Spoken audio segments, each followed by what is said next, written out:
Welcome to the Underground, the Steel City Underground, the black and gold standard for Pittsburgh Steelers coverage.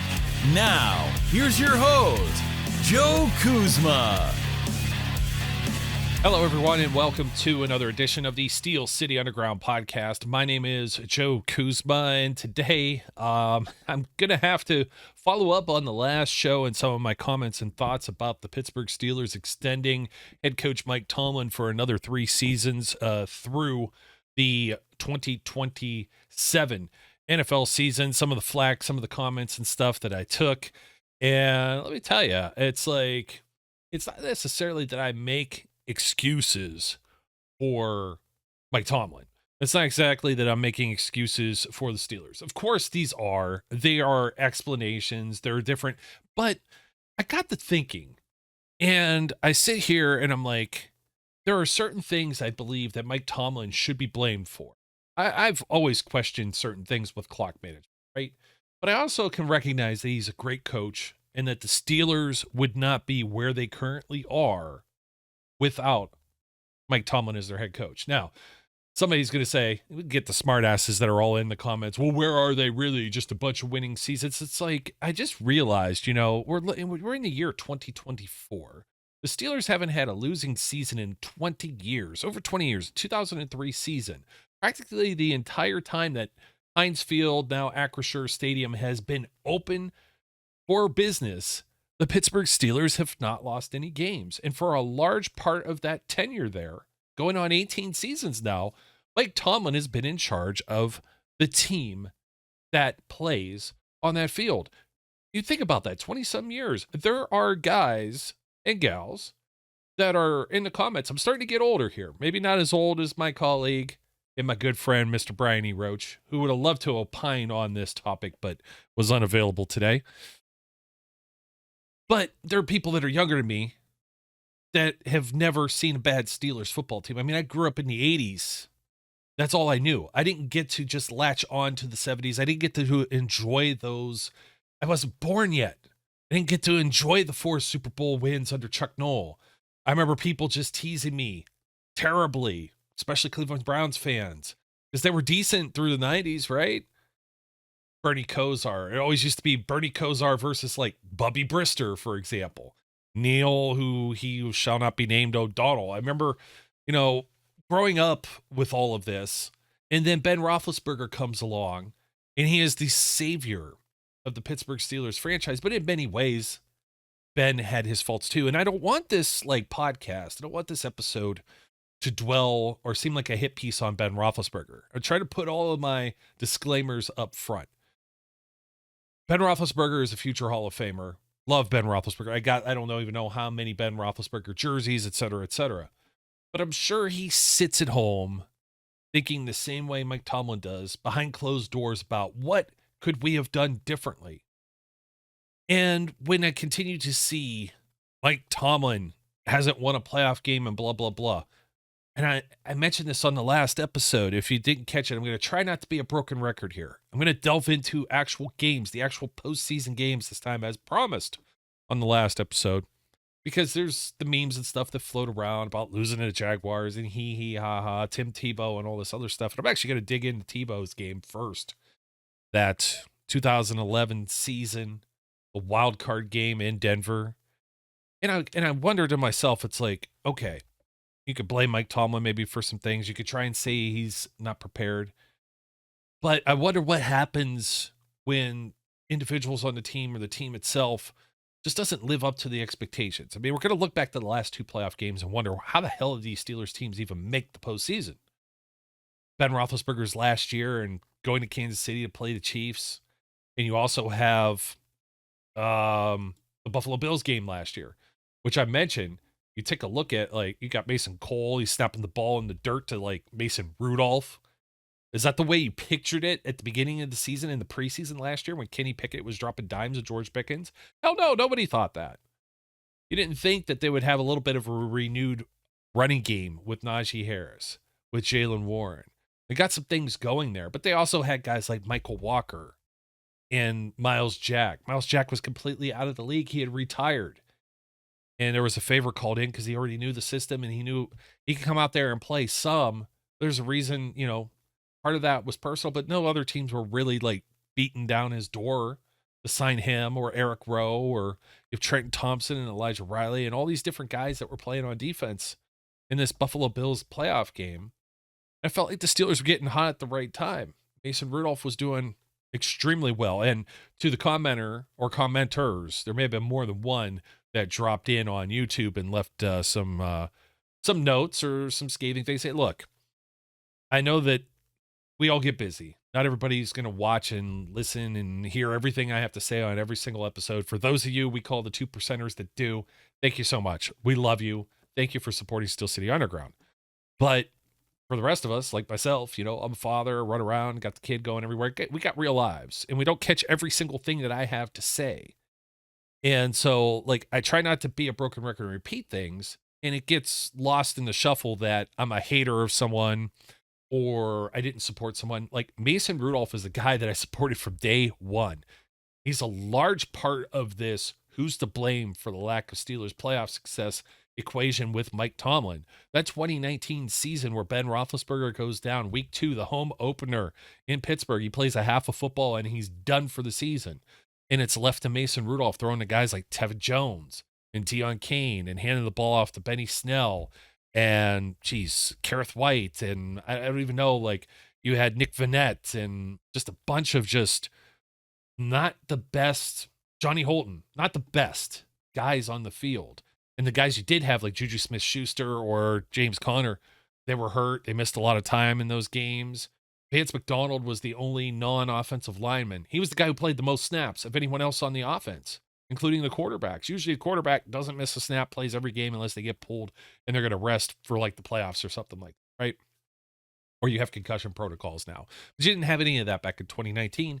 And somehow Mike Tomlin was able to keep that team with Mason Rudolph having not thrown an NFL regular season pass at all, entering his second year without a quarterback's coach because Randy Fichtner was playing double duty. He was Ben Roethlisberger's buddy and also the offensive coordinator. And that guy thought that short passes meant running the football.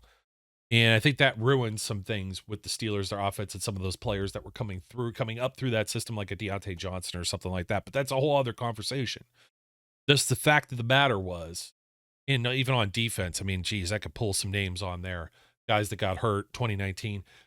But they had a game that got flexed into primetime against the Buffalo Bills, coincidentally, since I was just talking about them, with Devlin Duck Hodges, an undrafted guy out of Samford, not Stanford, Samford, FCS, old Division I AA, an air raid offense. Undersized guy who really didn't throw in the middle of the field also well. But Duck did his thing and had a great Cinderella story, right? I have a Hodges jersey sitting somewhere. I bought into the hype. I buy into the hype. I pull for all of these guys regardless. But the fact of the matter is that Mike Tomlin had the balls to be able to put a guy in like that. He went back and forth on Mason. Sure, he did. And I have my defenses of that. Mason getting concussed. And there was a lot of turmoil, a lot of animosity, a lot of things to overcome in that season. And Tomlin keeps teams like those that play 45 players, I think, on offense, get a snap at least in a regular season game. He kept that team in playoff contention up to that Buffalo game. Then Hodges ended up throwing a bunch of picks. They couldn't beat the Jets at the end. But everybody always, like, they bring it back to Mike Tomlin. And it's like, some of this stuff, it can be unfair. Like I mentioned on the last show, Bill Belichick gets paired with Tom Brady. Tom Brady, a 6th-round pick. He's lucky that Drew Bledsoe gets hurt. He gets his opportunity, and they just ride off into the sunset. They beat on everybody in their division and ride right into a bye because the Bills, the Dolphins, and the Jets weren't any good during that whole period of time. But Mike Tomlin, he's got to compete with guys. He's got to compete with a Ravens team that ends up winning a Super Bowl, like in 2012. He's got to compete with the Cincinnati Bengals team that's winning the division. Cleveland Browns, competitive when they are. I know one year they had the 0-16 season in the middle of that, but you see now a playoff contender and a playoff team. Every team in the AFC North last year has a winning record, and the Steelers still make the playoffs when everybody was just tripping over themselves to talk about The AFC West is going to put all these teams in, and the Raiders are going to be great. The Chargers are going to be great. The Broncos with, Russell Wilson there, they're going to, Sean Payton. And those teams all suck. The only team out of there that was any good, obviously, the Kansas City Chiefs with Taylor Swift. But, I digress. And I get curt sometimes because I don't like seeing these comments. I just think it's uneducated. And maybe I can't change anyone's opinion or change anyone's mind. But hopefully you at least entertain the thought of it's bigger than just a head coach sometimes. Sometimes you're just unlucky. Sometimes you have these injuries that happen. Sometimes you have bad play from other players. And I circle back to future Hall of Famer and Ben Roethlisberger, who won a couple of rings, got the Steelers to 3 Super Bowl appearances. His play, very much gunslinger-like as it was, sometimes could be erratic. And it's not always on Ben either. Ben's a very passionate guy. Ben brought some problems. You talk about Tomlin being a cheerleader in the locker room or whatever like that. Big Ben, he had his radio show. He had his spats, the Antonio Brown. He had the incident with a young lady that we don't really refer to or talk about, but no official charges, but a lot of trouble. It got him suspended. And Mike Tomlin had to coach through that and got the first 4 games without Ben Roethlisberger. You had Dennis Dixon, and then he ends up getting nixed, dinged, hurt, and Charlie Batch, like the eternal Charlie Batch. It was like a cockroach they couldn't get rid of. Trust me, Tomlin was trying to. He had Byron Leftwich come in and blah, blah, blah. He drafted Dixon. Charlie Batch was just like the immortal. He was not going anywhere. And he was there and he was reliable. Was he a great quarterback? I think 12 touchdowns, 12 interceptions. He had like one big game against Tampa Bay. He was able to beat the Ravens one year when it really, I remember I was sick as a dog watching this game. I always bring it up. I had blankets piled on me. They needed this win. He just had like Steelers had one of their worst games ever up in Cleveland, where it was like 7 turnovers on the Steelers side, 5 or 6 on the Brown side. Just everybody just a hot potato throwing the football around, putting it on the ground, putting it on the floor, interceptions, picks, fumbles, whatever. So Batch comes back around and wins that. And it's like, yo, what's the constant in all of this? Bad game, Mike Tomlin gets the blame. Good game, does Mike Tomlin get the credit? And that's kind of where I'm approaching this. It's not a hit piece on like Ben Roethlisberger or anybody else, because Ben Roethlisberger is going to be a constant in a lot of this. A lot of people talk about Mike Tomlin only won because of Ben Roethlisberger. Well, he also lost or had some lack of playoff success also because of Ben Roethlisberger. I don't really tolerate slander for either of these guys. It seems very negative because the very definition of what we were talking about is lack of performance and poor play in these games. So it will come off that way. But if we rewind all the way to Denver in 2011, when everyone was calling, I remember Warren Sapp, he wouldn't shut his damn mouth. It was on NFL Network at the time. Steelers defense is old and slow. And the guys that were, they were there from 2008. They're starting to, those extra few years. I mean, the bloom was starting to come off with Troy Polamalu. He'd be gone within a couple of years. The big snack, Casey Hampton and James Ferrier, would be gone shortly. James Harrison was getting up there, and he would eventually, go through that whole saga of going to Cincinnati and then retiring and then coming out of retirement. And the constant, again, like Tomlin getting these teams to where they are. Now, this team was really poised to strike again in 2011 after just narrowly missing out with the Super Bowl. I could talk about the Super Bowl. I wanted to get past it because everybody talks, he ain't done nothing since the Super Bowl. And we know what happened with Rashard Mendenhall and how Doug Legursky was playing in place of Marquise Pouncey at center, and some things could have gone differently. And that's the way it is. Some of these games are like razor thin on the margins. I mean, the bookies know it in Vegas. They make their money counting on it. You go back to this game with Tim Tebow, Demaryius Thomas.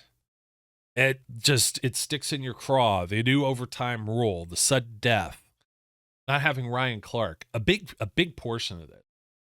Oh, I'm trying to think of the safety who replaced him. Man, did he run his mouth too? Anthony, it'll come to me in Smith.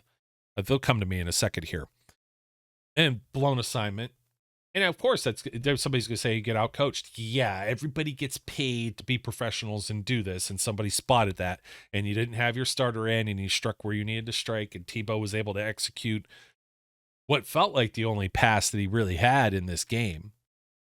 Because when you really get down to the nitty gritty and you talk about statistics, he only threw 21 passes. That 80-yarder that finishes the game was Tebow's second touchdown of the game.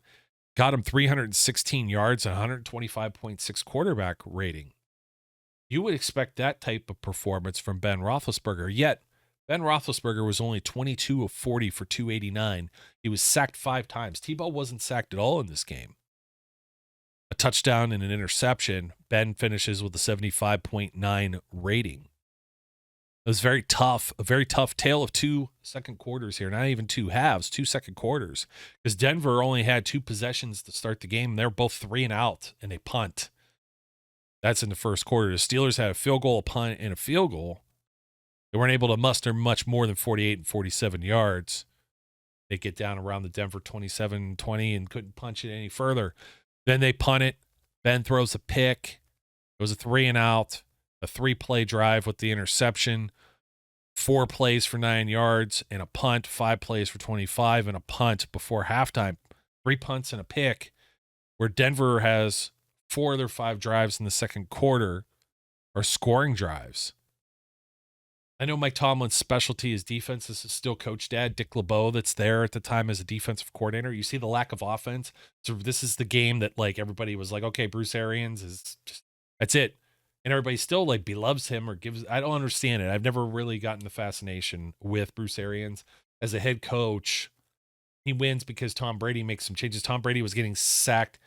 There's somebody that's great in the comments that has all of these numbers for me. If you jump in on this and have some order, it's just like, the only time Bruce Arians won anything without Tom Brady, postseason-wise, was another big overtime miracle, much like the Demaryius Thomas touchdown. It was an 80-some-yarder Larry Fitzgerald pitch-and-catch type deal.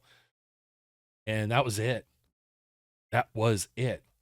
Bruce Arians never really won anything else as a head coach. And then Tom Brady made some tweaks because that Tampa Bay team was not going to make the postseason. And then it's arguably there's some questionable pass interference calls and stuff against Green Bay Packers, that, and so on and so forth. But I'm not here to rain on the parade of Bruce Arians, but somebody will say, well, Tomlin only did this because of Arians. Well, take a look at the offense. It sucked right there. And it's, I know he was good friends with Ben Roethlisberger or whatever. Denver only has 1 possession in the third quarter, and it's a punt. And the Steelers have 1 possession in the third quarter as well, and it's a touchdown. And then a field goal and a touchdown. They end up coming back. They were down 20-6 at halftime. They come back to force this issue. They have there's overtime, and the Steelers they go to OT, got the new rule, and they end up losing. Is that Mike Tomlin's fault necessarily? We're talking about like one of the all-time great defenses that just kind of aged its way out. Ben Roethlisberger maybe could have been a little bit more above the board, but I think it was more of a team collapse all the way around. Let's take a look at some other games.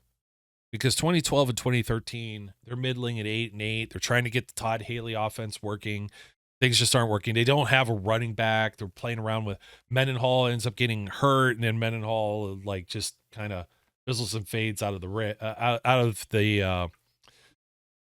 league. So at this time, then you end up getting Ben Roethlisberger at his prime and best, and this is where everyone thinks that Mike Tomlin had a lot of talent that he didn't win with. A lot of people believe that Mike Tomlin wasted the Killer Bees, and I think the Killer Bees wasted themselves. I mean, Bell getting in trouble with Garrett Blunt, that's on him. Any trouble or off-field things with Antonio Brown, that's on Antonio Brown. These individuals, Martavis Bryant, could have laid off the wacky tobacco for a little bit, because they weren't ever all on the field at the same time when you get into postseason. And you get an 11-5 Steelers team that loses a wild card game to the Baltimore Ravens. I was talking about this one on the last show just briefly because I believe Ben gets hurt in each of the next 2 preseasons. In 2015, it's against the Bengals, were perfect. It's like giving them some UFC, MMA knee strikes on the ground, and you have Landry Jones come in and almost botch the entire thing. And then Ryan Shazier comes in. Who was that? Hill. I can't think of his first name, but running back for the Bengals gets popped by Shazier.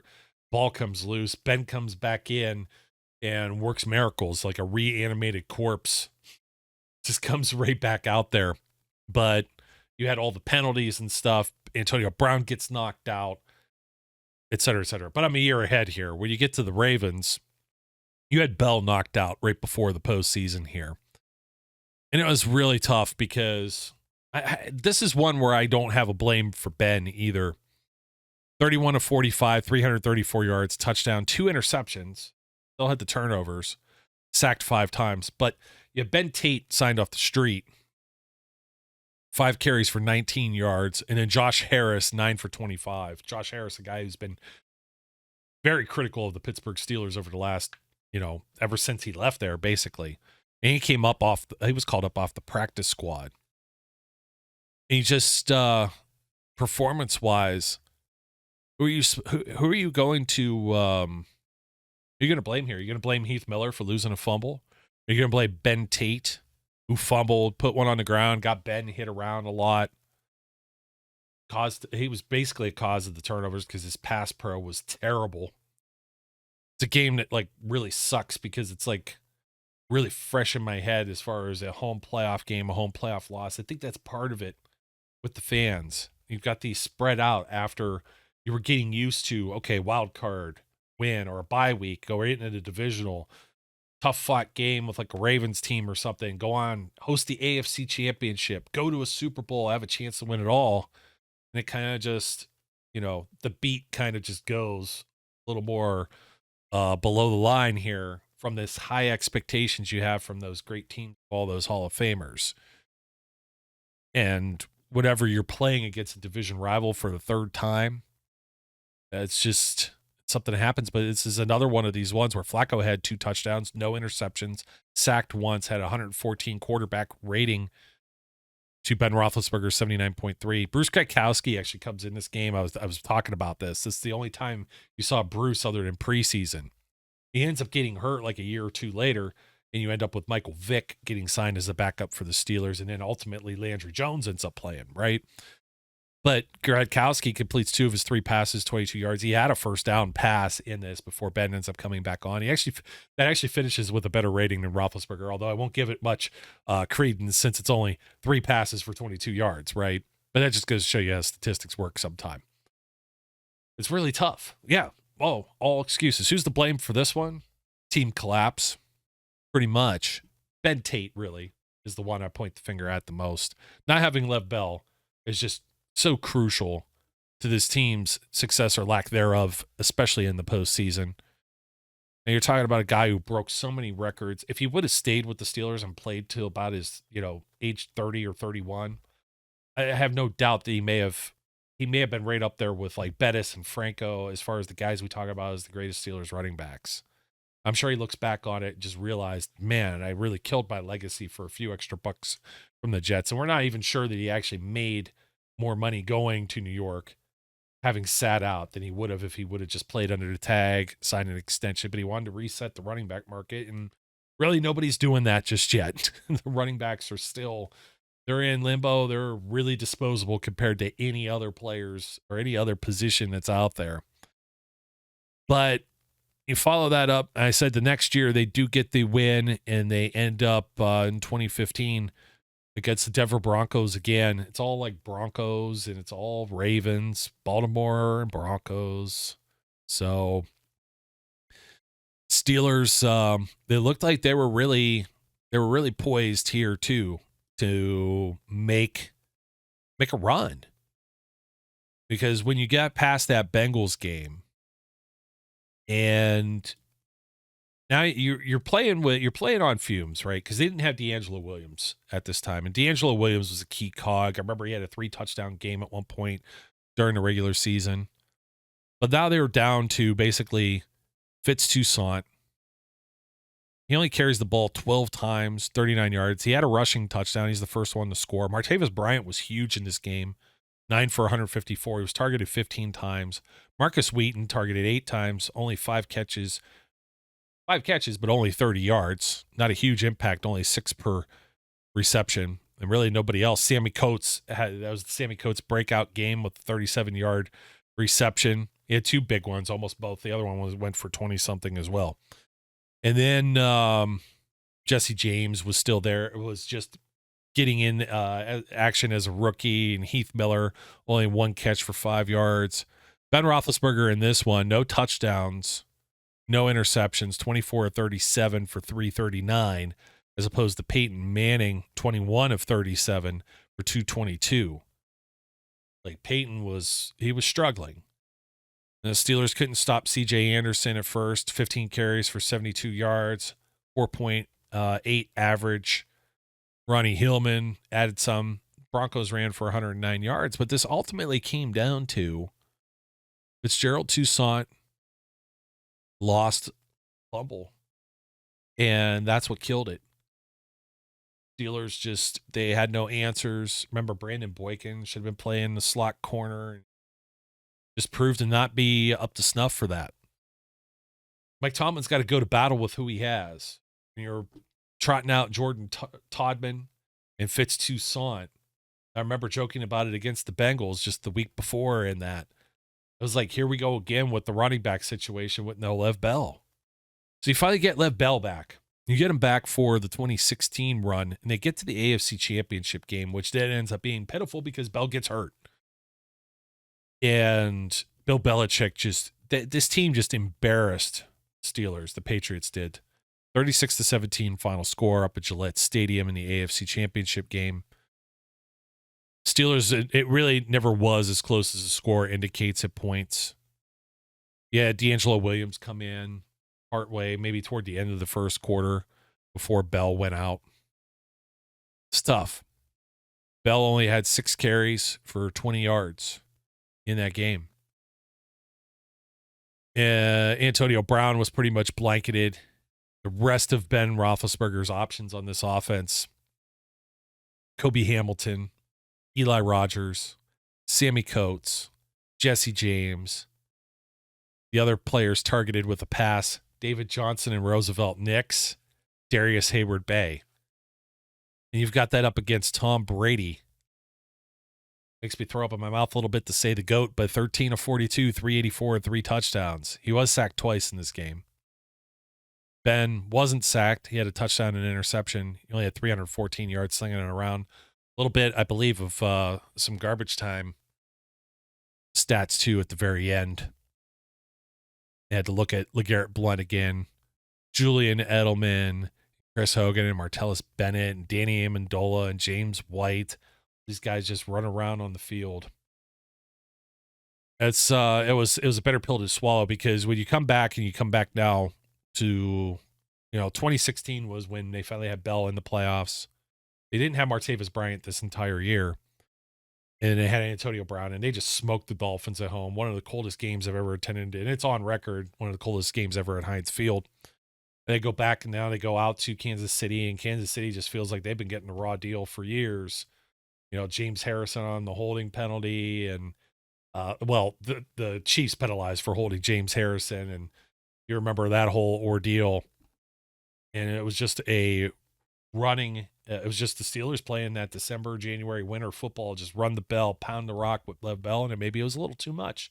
Broke his record from the week before, playoff record that stood forever. It was Franco Harris's single game performance in the postseason, and Bell broke it back-to-back weeks. Then he ends up breaking his own against the Chiefs, then he ended up hurt. Maybe they workhorsed him too much. Maybe that's part of the reason why he didn't want to play on the tag. That 2017 team with Bell comes back.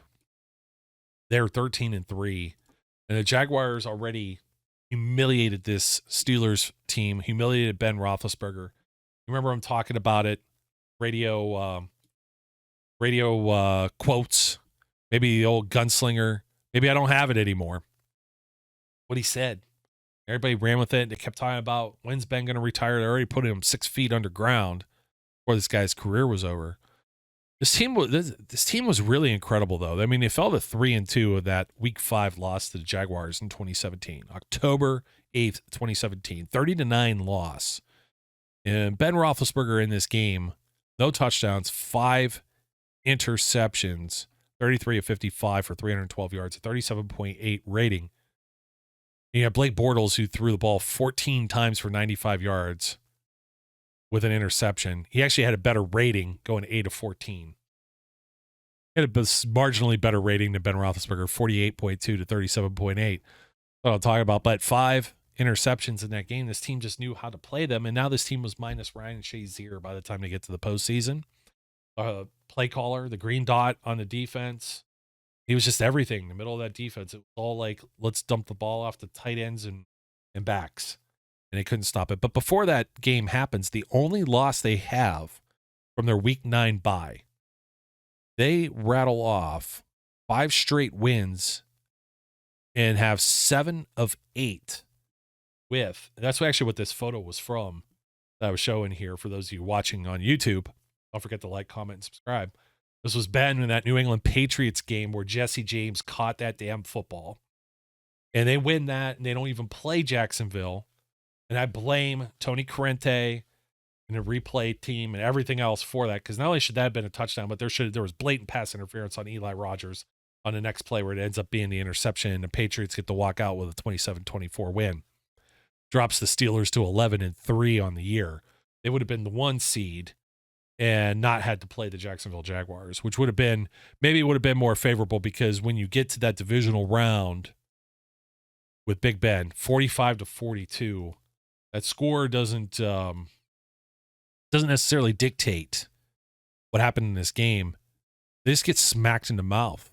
They were down 21-0 into the second quarter and 28-7 before Ben made this unbelievable Martavis Bryant keeping his feet in for a touchdown with 25 seconds left before halftime. And now the Steelers keep it mostly scoreless from the Jacksonville end, start to catch up 28-21, but they never get a lead in this game.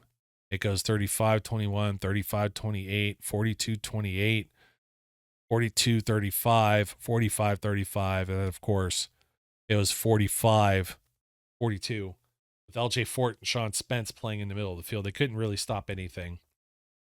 Some of the other play with that defense, it wasn't quite there yet. This was rookie season for T.J. Watt, don't forget. This was where you had James Harrison start to really, he was on his way out, and he was unhappy with his position. Just everybody, blames Mike Tomlin.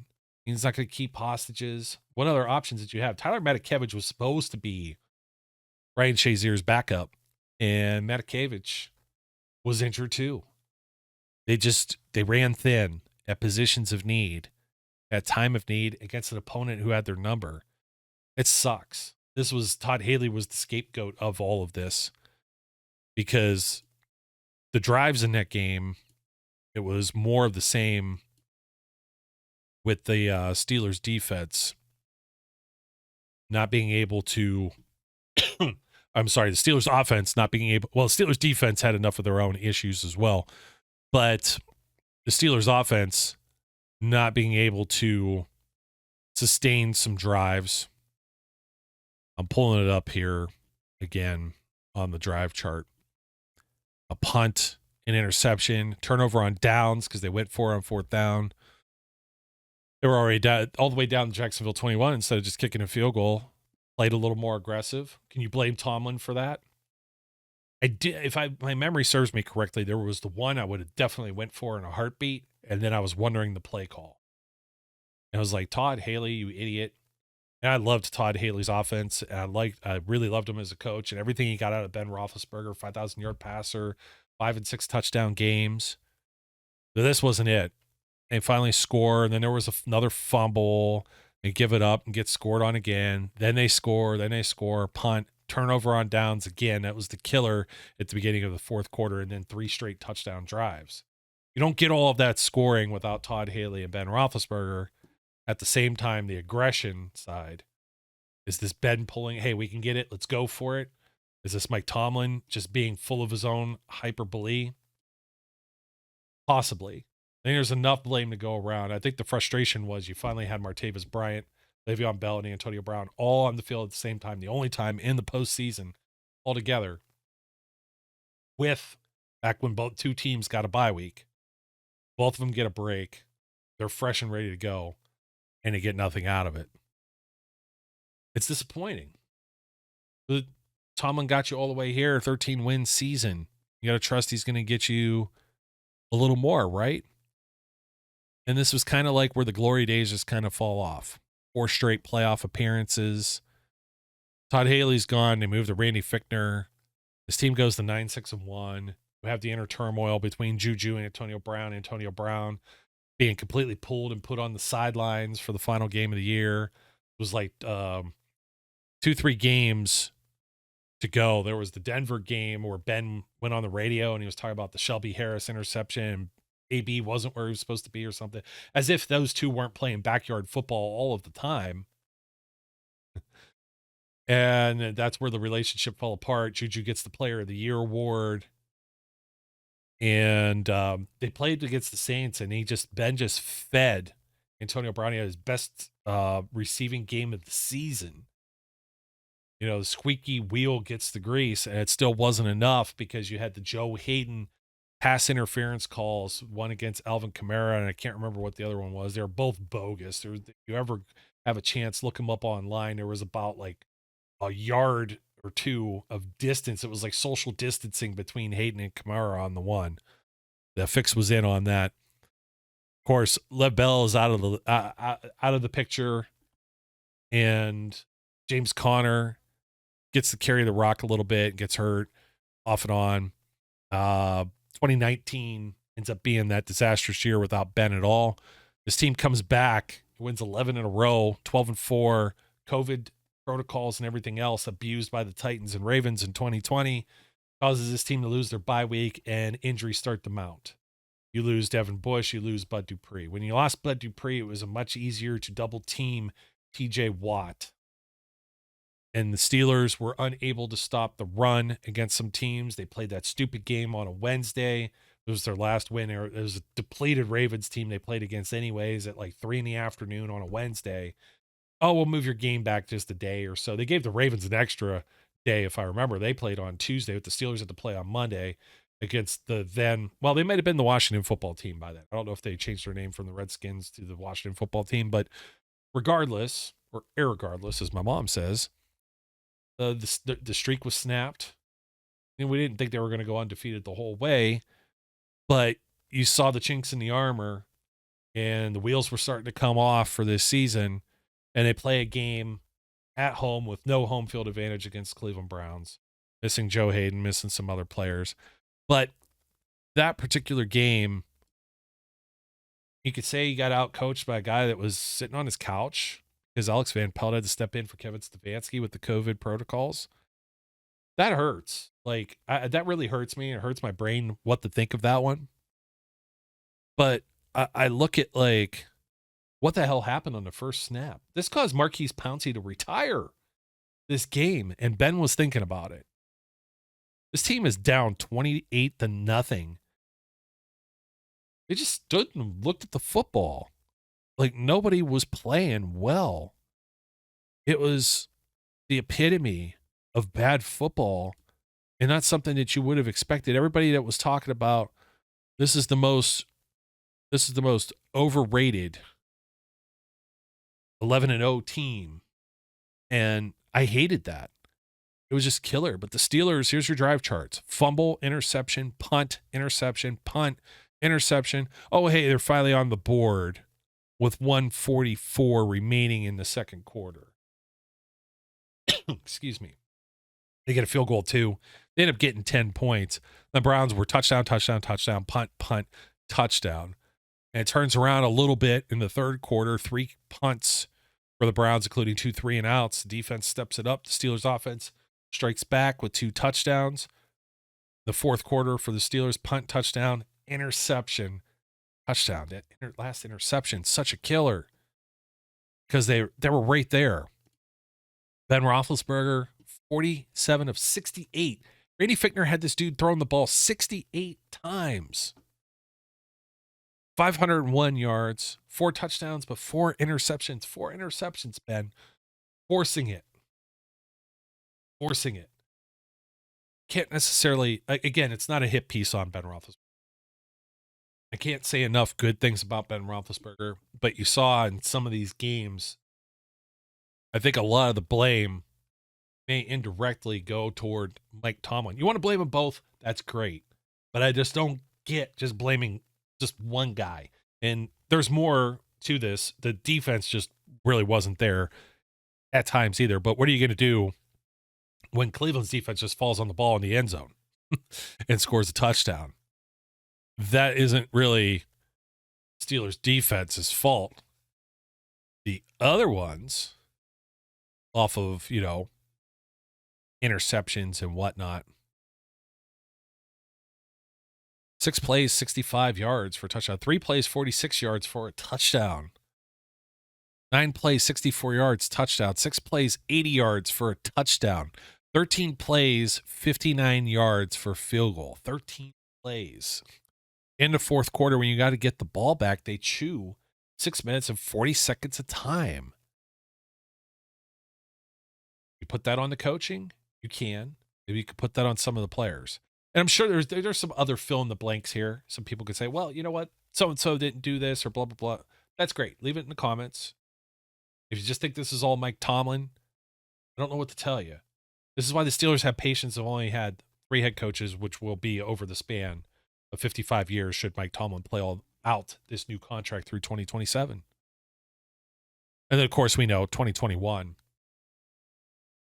It's not even worth bringing up the last 2 playoff games because they're completely outclassed, outmatched, and limped into the postseason.